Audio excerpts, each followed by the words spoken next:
Halo sahabat keluarga Pandu, bagaimana kabarnya hari ini?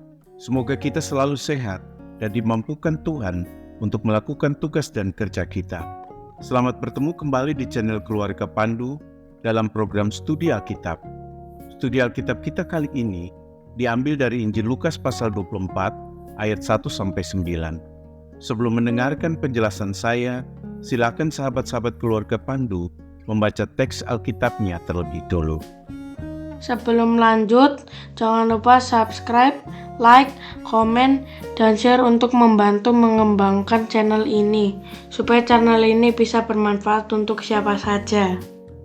Sejak bagian akhir pasal 23, Lukas sudah memusatkan ceritanya pada tokoh-tokoh perempuan. Lukas menutup pasal 23 dengan mengatakan bahwa sesuai dengan hukum Taurat, hari itu mereka harus beristirahat karena hari itu adalah hari Sabat. Tetapi di awal bahan studi kita kali ini, Injil Lukas pasal 24, sebagai penanda waktu, Lukas mengatakan bahwa pagi-pagi benar pada hari pertama minggu itu, perempuan-perempuan itu pergi ke kubur membawa rempah-rempah yang telah mereka sediakan. Lukas di awal kisahnya tidak menyebut siapa perempuan-perempuan itu. Barulah di ayat 10 dia menyebut nama mereka. Hari pertama minggu itu artinya hari pertama setelah Sabat. Itu berarti Lukas menempatkan hari pertama dari perhitungan satu minggu adalah setelah hari Sabat. Lukas juga menggunakan kata Sabaton yang maknanya juga berhubungan dengan Sabat. Mia ton Sabaton atau pertama dari seminggu. Penanda waktu yang kedua adalah pagi-pagi benar. Ortru bateos. Ortru dari ortros secara harfiah berarti fajar atau dini hari atau pagi-pagi sekali. Sedangkan bateos dari batus secara harfiah berarti jauh atau dalam. Batus juga bisa berarti masih sangat awal atau jauh dari pagi. Jadi ortru bateos dapat diartikan jauh sebelum fajar. Lukas mengawali narasi kebangkitan Yesus ini dengan memperlihatkan pengabdian dan kasih para perempuan ini kepada Yesus. Sementara murid-murid laki-laki masih tidur, mereka sudah mengambil inisiatif pergi ke kubur Yesus untuk memberikan dia rempah-rempah yang sudah mereka persiapkan. Dalam narasi Lukas, tidak sedikit pun ada kecemasan dalam diri mereka terkait dengan siapa yang akan menggulingkan batu besar itu, seperti yang dituturkan oleh Markus. Rempah-rempah ini dalam tradisi masyarakat saat itu, khususnya masyarakat Yahudi kuno, merupakan cara orang merawat dan menghormati orang yang sudah meninggal. Jadi meskipun Yesus sudah meninggal, para perempuan ini menunjukkan komitmen dan kesetiaan mereka dalam menghormati dan merawat Yesus. Lukas tidak menceritakan kecemasan perempuan itu terkait batu penutup kubur yang sangat berat. Karena, sebagaimana dikatakannya di ayat 2, dalam narasi Lukas, batu itu sudah terguling ketika perempuan-perempuan itu tiba di makam Yesus. TBLI menerjemahkan mendapati dari kata Yunani heurisko. Heurisko secara harfiah berarti menemukan. Penggunaan kata heurisko ini menunjukkan bahwa memang ketika mereka tiba di makam itu, batu itu sudah dalam posisi terguling atau tidak lagi menutup pintu makam. Sementara kata apokegulismenon dari apokulio secara harfiah berarti berguling atau menjauh. Sehingga ayat 2 ini dapat juga diartikan mereka mendapati batu sudah menjauh dari kubur itu. Bagi Lukas, tidak penting siapa yang menggulingkannya. Yang penting adalah bahwa batu itu sudah terguling dari kubur dan sudah terbuka. Pesan itu yang jauh lebih penting. Di ayat 3 Lukas mengatakan bahwa perempuan-perempuan itu kemudian masuk ke dalam kubur dan mereka tidak menemukan mayat Tuhan Yesus. Lukas juga memperlihatkan bahwa harapan para perempuan ini agar mereka bisa memberikan rempah-rempah dan meminyaki tubuh Yesus ternyata tidak terpenuhi. Tubuh Yesus yang mereka tinggalkan setelah pemakaman sekarang tidak ada.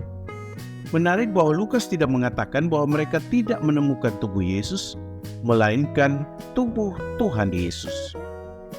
Kata kurios atau Tuhan ini secara khusus berhubungan atau diasosiasikan dengan kebangkitan di era kekristenan mula-mula. Kata eisechomai menunjukkan bahwa mereka benar-benar masuk ke dalam kubur. Makna teologis eisechomai secara kiasan dimaknai sebagai masuk ke dalam untuk berada dalam relasi dengan Tuhan dan mengalami berkat Tuhan. Sementara itu, kembali lagi kata heurisko, di mana yang dipakai adalah bentuk heuren, dan di ayat 3 ini pemakaiannya secara negatif, heron, tidak menemukan. Dengan mengatakan heron, dipahami bahwa mereka tidak menemukan mayat Yesus, meskipun mereka sudah berusaha mencari-cari di dalam kuburnya. Tubuh di sini diterjemahkan dengan soma, dan soma memang berarti tubuh atau badan fisik. Jadi dalam hubungannya dengan kebangkitan, Lukas tidak berbicara tentang kebangkitan jiwa atau rohani, melainkan kebangkitan fisik atau jasmani, karena tubuh fisik Yesus tidak ditemukan. Karena mereka tidak menemukan tubuh Yesus, di ayat 4 Lukas mengatakan bahwa mereka berdiri termangu-mangu.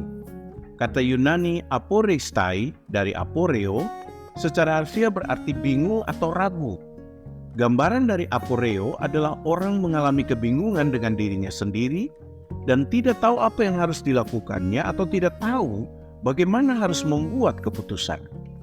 Mereka bingung karena realitas yang mereka hadapi tidak sesuai dengan yang mereka pikirkan atau harapkan. Para perempuan ini adalah gambaran dari orang-orang percaya yang mengalami kebingungan ketika apa yang mereka yakini dalam iman tidak sesuai dengan kenyataan yang mereka temukan dalam realitas hidup mereka, terutama ketika niat baik mereka tidak direspons dengan hal yang baik pula. Namun di tengah keraguan atau kebingungan mereka, Lukas mengatakan bahwa tiba-tiba dua orang laki-laki dari bahasa Yunani aner yang berpakaian atau memakai jubah berkilauan atau yang membuat mata berkedip berdiri di dekat mereka. Ini istilah yang mirip dengan istilah yang dipakai Lukas ketika mengatakan jubah Yesus berkilauan dalam peristiwa transfigurasi. Jika di dalam kisah ini Lukas memakai istilah astrapto, di kisah transfigurasi Lukas memakai istilah ex astrapto. Jadi jubah Yesus masih lebih berkilau dibanding jubah kedua orang ini. Beberapa penafsir mengatakan bahwa Lukas mungkin ingin menghubungkan peristiwa transfigurasi dengan peristiwa kebangkitan Yesus. Sebagaimana dalam peristiwa transfigurasi hadir dua orang, yaitu Musa dan Elia, dalam peristiwa kebangkitan hadir juga dua orang dan memberikan penjelasan kepada perempuan. Lukas dianggap menjadikan peristiwa transfigurasi sebagai pertanda dari kebangkitan. Kedua orang ini secara tiba-tiba datang dan berada di dekat mereka. Epestesan dari epistemi sering menunjuk kepada kehadiran yang tiba-tiba. Karena alasan itulah TBLI menerjemahkan bagian ini dengan tiba-tiba. Padahal kata tiba-tiba tidak ada dalam teks asli. Lukas hanya menggunakan kata idu sebagai ajakan kepada pembaca untuk melihat kehadiran tiba-tiba dari dua orang itu. Lukas juga tidak menyebut mereka malaikat atau siapa mereka. Lukas mempertahankan kemisterian dari yang ilahi. Kehadiran kedua orang ini adalah titik terang di tengah kebingungan mereka. Kehadiran kedua orang ini adalah simbolisasi kehadiran Allah yang ingin memberikan penerangan atau pencerahan di tengah kebingungan manusia terhadap setiap peristiwa hidup mereka. Kehadiran kedua orang ini adalah tanda bahwa Allah tidak membiarkan manusia bergumul sendiri dengan iman dan harapan-harapan mereka untuk kebaikan. Di ayat 5, Lukas menunjukkan bagaimana reaksi mereka ketika melihat kedua orang itu. Reaksi mereka adalah reaksi yang biasa orang tunjukkan ketika berhadapan dengan realitas supernatural. Lukas mengatakan bahwa mereka sangat ketakutan dan menundukkan kepala. Emphobos menunjukkan bahwa mereka bukan hanya takut, tetapi sangat takut. Namun ketakutan ini sering diartikan sebagai ketakutan karena berhadapan dengan sesuatu yang bersifat ilahi. Emphobos memperlihatkan bahwa mereka yang tadinya tidak memiliki perasaan tersebut tiba-tiba berubah menjadi sangat takut. Karena mereka sangat takut, maka mereka membungkukkan atau mengarahkan wajah mereka ke tanah. Ini juga dapat diartikan bahwa mereka tidak berani memandang kedua orang tersebut. Ada penafsir yang mengatakan bahwa ini menunjukkan pengakuan atau sikap hormat mereka akan kekudusan dan keagungan kehadiran ilahi di hadapan mereka. Kedua orang itu kemudian bertanya kepada perempuan itu, "Mengapa kamu mencari dia yang hidup di antara orang mati?" Seteo secara harfiah berarti mencari. Seteo menunjuk kepada upaya mencari dengan bertanya atau menyelidiki. Orang mencari di sini dengan tujuan untuk menemukan. Namun menurut kedua orang itu, perempuan-perempuan ini mencari di tempat yang tidak tepat. Mereka tidak akan menemukan Yesus karena mereka mencari yang hidup di antara yang mati. Sonta dari sao secara harfiah berarti hidup. Sao juga sering diartikan sebagai yang mengalami karunia hidup dari Tuhan. Lawan katanya adalah nekros, yang berarti mati atau tidak bernyawa. Kedua orang itu secara tidak langsung mengatakan Yesus itu hidup. Karena Yesus hidup, dia tidak ada di makam ini yang merupakan tempat orang mati. Di ayat 6, kedua orang itu secara eksplisit mengatakan bahwa Yesus tidak ada di makam ini karena ia telah bangkit. Tidak ada di sini menunjuk kepada makam yang menjadi tempat para perempuan mencari Yesus. Sementara itu, kata egerte yang adalah bentuk aorist indikatif pasif lebih tepat diterjemahkan dia sudah dibangkitkan. Jadi Yesus tidak bangkit, melainkan dibangkitkan. Siapa yang membangkitkannya? Para ahli sepakat bahwa Allah yang membangkitkannya. Kedua orang ini juga tahu apa yang pernah Yesus katakan kepada perempuan-perempuan itu, atau mungkin maksudnya adalah kepada para murid ketika mereka berada di Galilea. Nestete dari mimnesko secara harfiah berarti mengingatkan atau mengingat atau ingat. Bentuk imperatif dari mimnesko menunjukkan bahwa dalam nada perintah, mereka meminta perempuan-perempuan itu untuk mengingat perkataan-perkataan Yesus itu. Itu artinya, bagi kedua orang ini, para murid khususnya perempuan-perempuan ini tidak mengingat apa yang Yesus pernah katakan atau ajarkan kepada mereka. Mereka gagal menangkap pesan Yesus tentang kebangkitannya. Karena itu mereka datang untuk meminyaki dia yang mati. Mereka gagal dalam memberi diri untuk mendengarkan dan menyimpan perkataan Allah, sehingga mereka juga gagal melihat kuasa Allah yang dinyatakan melalui kebangkitan Yesus. Para perempuan ini adalah gambaran orang percaya yang sering mendengarkan firman Tuhan, tetapi tidak mengingat dan melakukannya dengan benar. Di ayat 7, kedua orang itu secara eksplisit mengatakan apa yang pernah Yesus sampaikan kepada mereka di Galilea. Melalui perkataan kedua orang ini, Lukas merumuskan konsep teologisnya dengan jelas. Rumusan ini yang mungkin dimaksudkan dengan perkataan di Galilea berbeda dengan pernyataan di Lukas 9 ayat 22, 18 ayat 32-33, dan juga Matius 16 ayat 21, 18 ayat 22 dan 23, pasal 20 ayat 18 dan 19, serta Markus 8 ayat 31, 9 ayat 31, dan 10 ayat 33 sampai 34. Di sini Lukas tidak menyebut Yesus diserahkan kepada tua-tua, imam-imam kepala, dan ahli-ahli Taurat atau kepada bangsa-bangsa lain, melainkan kepada orang berdosa, dari bahasa Yunani hamartolos. Hamartolos secara harfiah berarti berdosa, tetapi juga berarti jahat, bejat, atau menjijikan. Itu artinya Lukas di sini menyamakan atau menyebut tua-tua, imam-imam kepala, dan ahli-ahli Taurat sebagai orang-orang berdosa. Sementara itu Lukas juga menggunakan paradidomi yang diterjemahkan TBLAI dengan diserahkan. Yang menarik adalah paradidomi ini tidak hanya berarti menyerahkan atau memberi, tetapi juga mempunyai makna mengkhianati. Jadi bagi Lukas, Yesus bukan hanya berhadapan dengan orang-orang berdosa, tetapi juga orang-orang yang mengkhianati dia. Berbeda juga dari pernyataan Lukas di pasal 9 ayat 22 dan 18 ayat 32 sampai 33, Di sini Lukas tidak mengatakan bahwa dia diserahkan kepada orang-orang berdosa itu untuk dibunuh, melainkan untuk disalibkan. Stauroo secara harfiah berarti menyalibkan atau memagari dengan pasar. Tetapi stauroo juga mempunyai makna menghancurkan atau mempermalukan. Jadi ini berbeda dengan apokteino atau apokteno yang digunakan di Lukas 9 ayat 22 dan 18 ayat 33 yang memang berarti membunuh atau menghukum mati. Meskipun demikian, Lukas tetap pada iman atau keyakinannya bahwa pada hari ketiga Yesus akan bangkit. Dari bahasa Yunani anastenai, dari anistemi.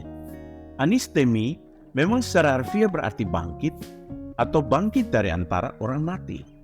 Jadi inilah teologi sekaligus pengakuan iman Lukas, yaitu anak manusia harus diserahkan ke tangan orang-orang berdosa dan disalibkan, tetapi akan bangkit pada hari yang ketiga.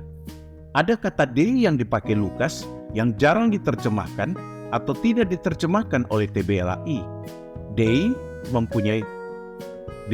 mempunyai makna tidak terhindarkan atau harus terjadi. Jadi yang dialami Yesus itu adalah yang harus terjadi atau tidak terhindarkan. Penting untuk diingat bahwa Lukas juga ingin menekankan penyaliban dan kebangkitan Yesus sebagai bagian dari rencana Allah dalam rangka memberikan keselamatan kepada orang percaya. Ini memperlihatkan bahwa Allah mempunyai rencana bagi kebaikan hidup manusia sekarang dan di masa depan. Ini adalah juga undangan bagi manusia untuk menyerahkan hidupnya dalam rencana kasih Allah. Di ayat 8, Lukas mengatakan bahwa mereka baru kembali mengingat perkataan Yesus setelah perkataan Yesus itu disampaikan kembali oleh kedua orang itu. Kembali kata mimnesko digunakan di ayat 8 ini, tetapi bukan dalam bentuk imperatif, diminta untuk mengingat, melainkan bentuk indikatif pasif, artinya mereka diingatkan. Jadi kedua orang itu berhasil mengingatkan mereka kembali kepada perkataan Yesus.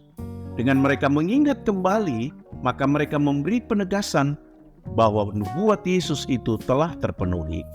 Namun di sini, mereka bukan hanya sekadar mengingat sebagai kemampuan kognitif, tetapi pemahaman, wawasan, dan kesadaran atau penghayatan mereka akan perkataan Yesus atau firman Tuhan kembali diperbarui.